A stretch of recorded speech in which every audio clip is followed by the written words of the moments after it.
Okay. So, Mega Top 10s just made um, a video on the dinosaur that would bully T-Rex, nannotyrannus. You realize that nannotyrannus is an invalid genus and it's a juvenile Tyrannosaurus. And even if, hypothetically, if someone ever found another Tyrannosaurid species, another maybe Albertosaurine Tyrannosaurid, I don't think that it would not bully a Rex. Like, people are really dumb.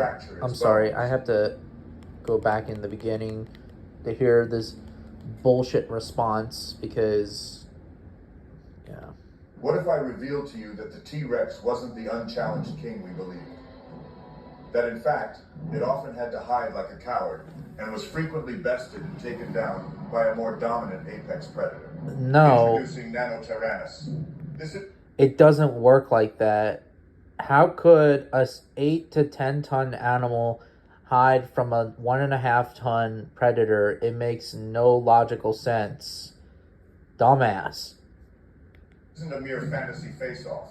If nannotyrannus genuinely existed, it would have coexisted in both time and space with the T-Rex, a slightly smaller fellow tyrannosaur, but vastly swifter, and a secret weapon that allowed it to quickly defeat the T-Rex. But more on that later. First... Okay, so he said in a hypothetical scenario, like if nannotyrannus existed. Well, like I said before, I got news for you.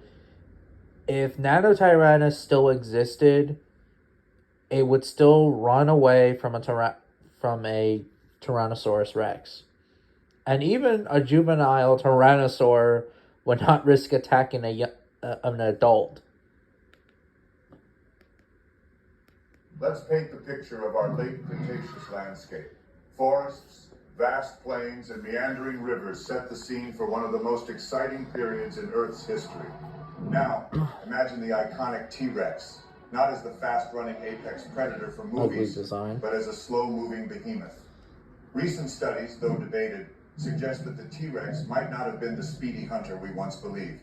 A significant factor in this debate is the T-Rex's size and weight, combined with the anatomy of its legs and hips. Some recent studies suggest that due to its size, weight, and hip structure, the T-Rex wouldn't be capable of running. Running at high speeds could potentially fracture its bone. I mean, yeah, but Tyrannosaurus would still catch you. Even if it was walking, a walking Rex can still catch a human being, And another thing, too, is that it would probably run, just not like run like an ostrich would or whatever. Yeah, so I agree. It was not much of a runner, but it would probably run, just not like run, if that makes logical sense. And I'm sorry, everyone. I don't want to get copyright strike, so you guys have to hear like this. So I don't want to show my phone in this like video clips. So yeah. Could the nimble nannotyrannus have had an edge over its more massive cousin? Today, we explore this intriguing scenario. Both dinosaurs shared the late Cretaceous landscape of North America. As the T-Rex roamed, scavenging for food with its enormous jaws, the nannotyrannus lurked nearby, relying on its incredible sense of...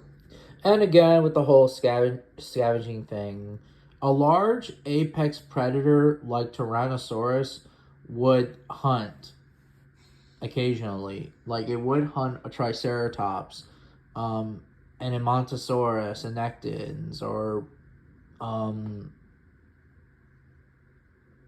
Alamosaurus, even though it's not from Hell Creek, but still, Alamosaurus's nightmare would have been a Tyrannosaurus if it was separated from a herd or whatever. So, yeah, T-Rex would scavenge, but it would also hunt as well. It's really funny that Megatop 10s is a Rex fanboy, but he's saying that it's more of a scavenger, which is bullshit. Was 100% scavenger. It's ridiculous. Smell and vision, The T-Rex, although slower, was not an easy target. But speed wasn't its strongest suit. On the other hand, the nannotyrannus, being quicker and possibly more cunning, might have hunted in packs. These smaller predators, when united, become a significant threat. Imagine a pack of nannotyrannus surrounding a slow-moving T-Rex, distracting it from all sides. I don't think it wouldn't work like... With coordinated attacks, they could exploit... It doesn't work like that. Dinosaurs do not hunt in packs like modern mammals would. They don't have the brain mentality like mammals do. Even dromaeosaurs don't have that either. Like, reptiles live in gangs. I mean, they don't live, but they just hunt in gangs. Like Komodo dragons, crocodilians, even birds too. Birds kind of hunt in gangs too, like vultures do. When a vulture see a carcass, they kind of mob together to scare away a cheetah, for example, of a carcass. And not to mention, the hypothetic nannotyrannus, it's like comparing a lion to a cheetah, you know? Because nannotyrannus is a slicker built animal, while Tyrannosaurus is a muscular build. Even though, yeah, as I said before, nannotyrannus is an invalid genus, but he's just in a hypothetical scenario if it was not invalid or whatever, but whatever. I mean, don't get me wrong, I was like, what, 17 years ago, I think? Like, through 2006, all the way through 2019, I stopped thinking, to 2006 or 7 or whatever, all the way through 2019,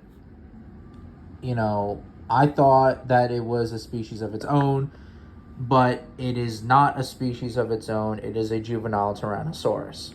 Any signs of weakness. This is much, much more lethal than a raptor pack attack. A T-Rex with an injury, perhaps... A dromaeosaur would not mess around with a Tyrannosaurus. Not even Dakota Raptor either. The Dakota Raptor would take down a young Rex, a yearling Rex, or a hatchling, or whatever, but it would not take down a large adult Rex, or a subadult, or whatever. It's just ridiculous. From a previous encounter or a natural calamity, would find it challenging to defend against these agile assailants. If the nannotyrannus did have the upper hand in agility and strategy, how might the T-Rex adapt? Perhaps the T-Rex, realizing its vulnerability, would stick to more wooded areas, where the dense forest would be a natural barrier against the quick nannotyrannus. Maybe they became more protective parents, ensuring their young were safe from these pesky hunters. Nighttime could also be an ally. The T-Rex, with its forward-facing eyes, might have had decent night vision, helping it avoid daytime confrontations. For the nannotyrannus, the thrill of the hunt would not only be about sustenance, but also about showcasing dominance. Taking down or driving away a T-Rex, even a slow one, would be a significant achievement.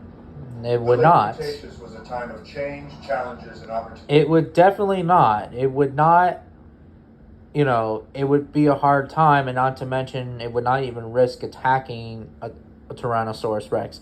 Do you hear this idiot saying, what a complete fucking idiot Mega Top 10s is? I mean, it's not, I don't know. Bunch of clickbaity bullshit nonsense. While our story today is a mix of facts and fantasy, it offers a fresh perspective on the intricate dance of survival. If you enjoyed this video, consider clicking this next, where we explore other dinosaurs that... Okay, so pretty much, it's just fantasy he's talking about, whatever. That's not how science works. You need to stop bringing fantasy into science. It's just ridiculous, really. Anyways, hope you guys enjoy this stupid rant that I did, of course, but let me know.